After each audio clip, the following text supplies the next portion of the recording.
Aloha, ladies and gentlemen. Welcome to the season finale for Our Undoing Radio Season 3. Season 4, I can tell you, will, in fact, exist. In fact, if you'd like to be a guest, I will have up a list of whatever's left of episodes that I put a call out for guests for members of OurUndoing.com. So whatever members of OurUndoing.com didn't take is what's left over for topics. It's going to be a multi-topic season where I just talk to regular old folk, kind of like what I've been doing here. So go to OurUndoing.com. You'll see right there on the front page will be the spiel with a list of potential episodes for Season 4. Or if more come to me than 10, then by the time you hear this, there will be more than that on there. In any event, pick a topic. If you want to come on the show, chat for a half hour or more with me about it, then contact me. Jeremy at OurUndoing.com. Or better yet, why don't you consider becoming a member? There's monthly membership. There's a lifetime membership. In the grand scheme of things, it's pretty cheap to get a lifetime membership. And there is a wealth of audio, video, and essays geared toward your undoing, your unraveling, your waking up through understanding. Members keep the website going, and members keep this show going, and keep it commercial-free, except for this. I guess if this counts as a commercial, then this is pretty much all you get, right? So that's pretty good by way of advertisements. All right. Now, let's get on with breaking down the sacred. What did we hear this season? How did we listen? What did we hear? Did you notice a difference between how westernized, well, I mean, I guess we're all westernized in the grand scheme of things, but the purely westernized people on this show, how they talk about the sacred versus people who are still enmeshed in their native cultures. So heart people, brain people. Have you noticed a difference in the way we approach the sacred, in the way that we know it, or understand it, or even have a certainty or an uncertainty about it? Have you noticed any differences? Have you noticed similarities? Have you noticed just how interesting it is? Or maybe it is just to me. I don't know. But it seems like it would be more than just me who would find it interesting that this one tiny little word that we all take for granted as understanding the meaning has so many different meanings to different people and can be gotten at through so many different directions. Can be completely misunderstood from certain perspectives. And how, not only are we using the same language and often not describing the same thing, but we're also sometimes feeling something that we attribute to this little word, sacred, And so it's perhaps the case that we are misidentifying our feelings sometimes because we've already got this definition. We've already got this word that we can attach the feeling to. And the word has the definition that our culture, that our parents, that even our own experience has brought us to. And if the sacred is describing something that is autonomous, that is in and of itself real, or has a truth to it all its own, untouched by the relativity of our perspectives, then do we see how our miseducation can give meaning to the feeling, and perhaps erroneously? And how would we know in this world that tells us everything is relative, or whatever you believe, whatever you think is correct, all of your subjectivities are in fact the matrix that is so-called reality? There is no there. There is no absolute truth. There's only absolutism and dictatorship and And if we want to do away with that, then, well, we just have to understand the truthier truth that whatever one believes is reality. If that's untrue, how will we know? If we've built a belief system up around that and fortified it with words and given those words definitions and applied our feeling of from actual experiences to those definitions, to those words, if we've attached all this, then in a sense we have built a virtual reality. But it's virtual. It's built on a mistake. But to say that is completely taboo in this culture, because to say that is to be considered judgmental or authoritarian. And for good reason, because judgmental people and authoritarians would also say the same thing, right? Or something similar, but they wouldn't mean it. Because they wouldn't know how to mean it.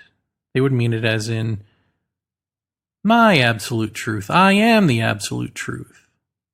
Which is how many of us mean the word sacred. What's sacred to me? My sense of the sacred. My journey with the sacred. Right? This is something Teokas Ghost Horse points out. And so who is the dictator? Who is the judgmental one? The fact is, to do a show like this, I have to frame the question as in, what is your sense of the sacred? You know, when you talk to a guest, what is it that you believe? What is it that you think? What is it that you understand?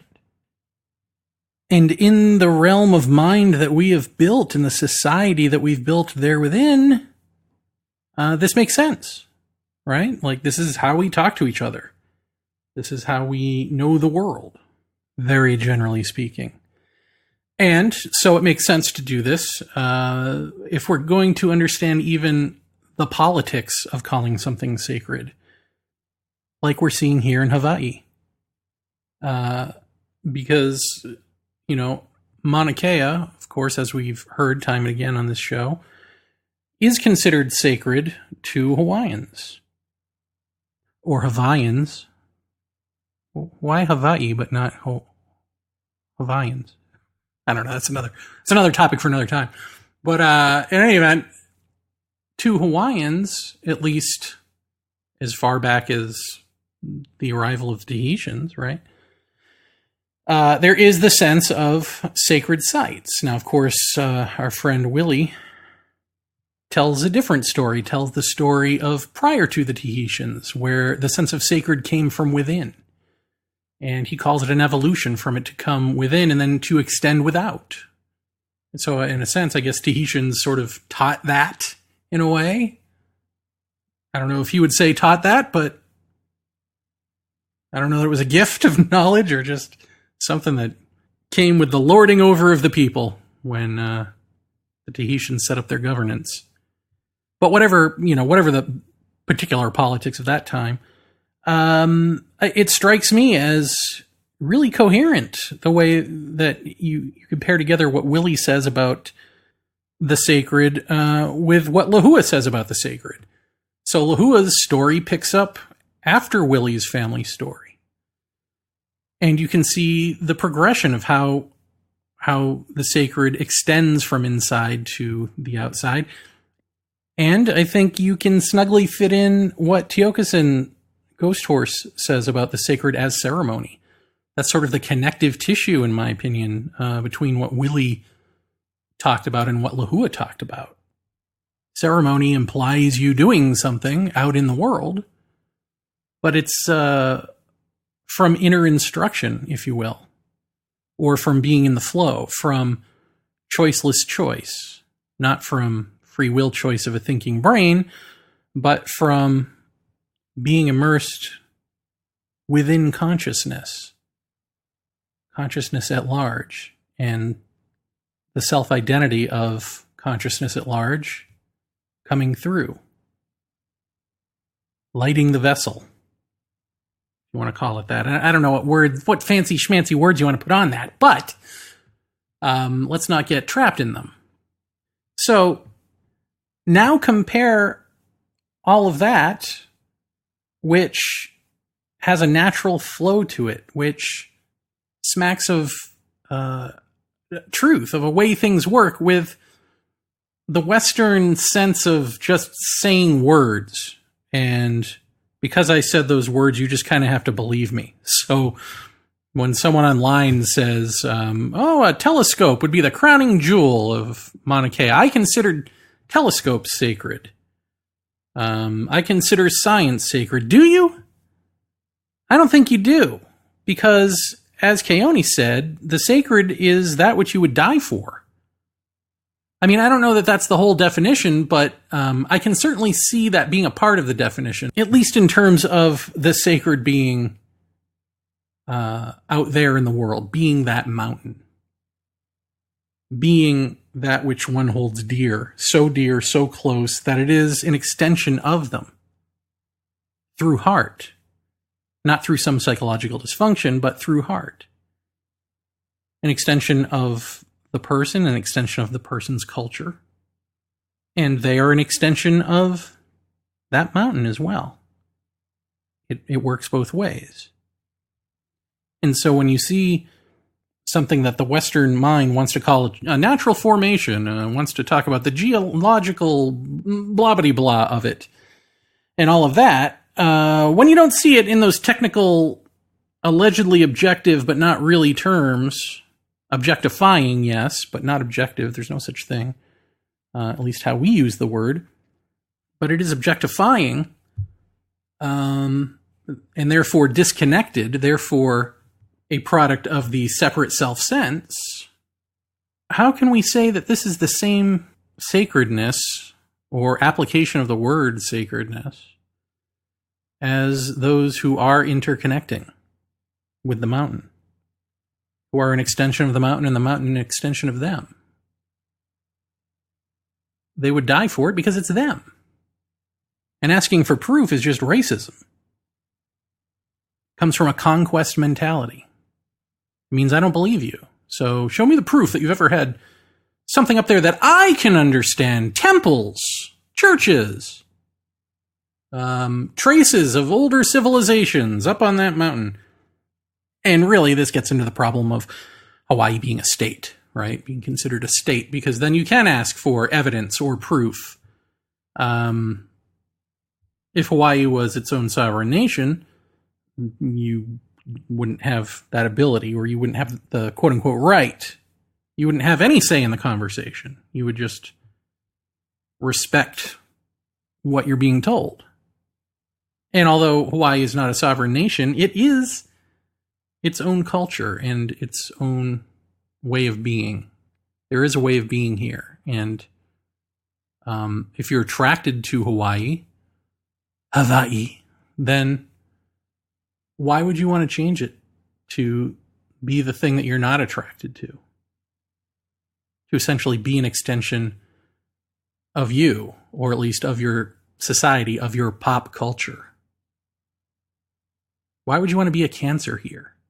And I mean, extend this to everywhere, right? Like, this isn't just an issue in Hawaii. It's just, I live here, and so, in my selfishness, it's in front of my face, and I can see it and talk about it and talk to people about it. But this is the dilemma everywhere we go, is that there is a sacredness to life itself, to the interconnecting with nature, to us. And if we're not connected to that, then it's utopian, or it's an ideal. It's that which we place outside ourselves and judge, or say we want that but never obtain it. Gotta have it. Instead of be it. Because the being means not being you. Means not being the westernized brainiac. And in theory, because the westernized brainiac loves theory, many of us would love that. Which is why we moved to a place like Hawaii. But actually, that tends to be a form of denial of who you actually are. Which means that who you actually are will come out. hence terraforming to your culture with mini marts and telescopes and all of that. Conveniences, what we call conveniences, which are really poisons, right? Fast food, GMOs, and actual poison in our food. Sure, we'll take it. We'll transform it. So whatever we say about the sacred, whatever meanings we ascribe to it, if they are used as a political argument to get what we want, host culture be damned in this case, then it's not reflecting anything other than our own selfishness. It's not coming from any connection with the natural world, with the flow of consciousness within which we're embedded. It has nothing to do with truth with a capital T. Saying my truth, my truths. Well, this is my truth. How dare you? When really what you're doing is just sort of using words to make an argument to get what you want. Who has time for this anymore? This thinking, this mind of ours, is the cancer, is the very thing that is trying so desperately to destroy itself. And, of course, that comes up in our destruction of the planet, of our poisoning ourselves, of our genocides, of our interspecies genocides, of, all the mass extinction stuff, and so forth. And, that's the Debbie Downer side. I mean, it's actually a positive in disguise. I mean, lies want to reveal themselves, right? We always say this. The truth wins out in the end. You bring the lies to light. And with psychology, we do this, right? The repressed aspects of ourselves, we try to bring them to light so that we are free. Well, what happens when the mind itself does that? What happens when the mind is so wrong, so off course, so disconnected and out of flow with the consciousness in which it is embedded that it cannot course correct? It must simply be silence for truth to be the case, for that interconnecting nature to be the case, for the dysfunctional brain self to dissolve into heart self, and for all of that to dissolve into nothingness, which just happens to be pure consciousness. I mean, hit the reset button, right? If we can't do it, mind at large does. Everything about us, everything about going off course, nosediving, just in life, in other examples of life, brings you to your natural conclusion, which is a conclusion. And so we're off course and we're steering ourselves to our natural conclusion. The beauty of it is a horror show, unfortunately, as it plays out for us. This doesn't mean you and I have to be a part of that horror show. I mean, sure, we have to live through it. We have to play our part, right? But internally, we don't have to be that show. We don't have to have the attachments to that show, which is a dangerous thing to say because one may hear that and think that it is a decision that we may make in our lives, and such a decision would actually be sociopathic or psychotic. It's not a decision. It's an understanding that does away with the false mind, even as we live in the machinations of the society that breathes life into this mind, or perhaps mind into this life. And now let me leave you, well, with two things. First is a reminder that if you want to be a guest on season 4 of Our Undoing Radio, go check out the topics on the front page at ourundoing.com and drop me a line and let me know. The other is, I just want to pick up on something that I began to talk about with Carol in the last episode, me lovely wife, as we wrap up our season on the sacred. there was a question that I asked, which is essentially, is the sacred constricted to the limitations of the brain? Is it a human invention, or is it limitless, unrestricted truth about which we confabulate, about which we imagine, about which we try to relate to instead of directly perceiving or being? Because if the sacred is of the limitless, then how can it ever be understood by our limited societies? Especially those societies who believe that all mind, all consciousness exists exclusively in the brain as a bunch of neurons and the cells and the such. I mean, basically, we've got, the two minds we've been talking about, the brain culture, which is fancies itself rational and logical and is sort of, even as it's slowing off materialism in terms of its physics, it sort of sticks to materialism when it comes to consciousness. It's got to be a product of biology. So that's kind of a conversation stopper there. But with the heart cultures, they commune with the sacred. They are opened up by the sacred. They are given visions. They're given dances. They're given songs. These dances and songs do something in the world. They're not just pop songs. They're not just break into electric boogaloo dances. And there I've dated myself. They actually mean something. A scientist might look at them and wonder how they work. What are the mechanics? They would want to make it a mechanical thing. How is A producing B? How are these moves producing this effect in the world? How is this song producing this effect in the world? How is this happening mechanically? And maybe they'd be given an answer. Maybe they, by observation, you'd have to see something, so they would see something. But that seeing something is an illusion at the end of the day, because the truth is they got it in a vision. They got it by communing with the limitless. All sense is laid on a foundation of nonsense in this world. And we forget that the more sense we make of it. But my question is, beyond those two ways of seeing the world, and however many others there are, beyond those two ways of being in the world, with the world, is there another that transcends and includes each of those? Can the limited ever approach the limitless? Or is it a futile effort?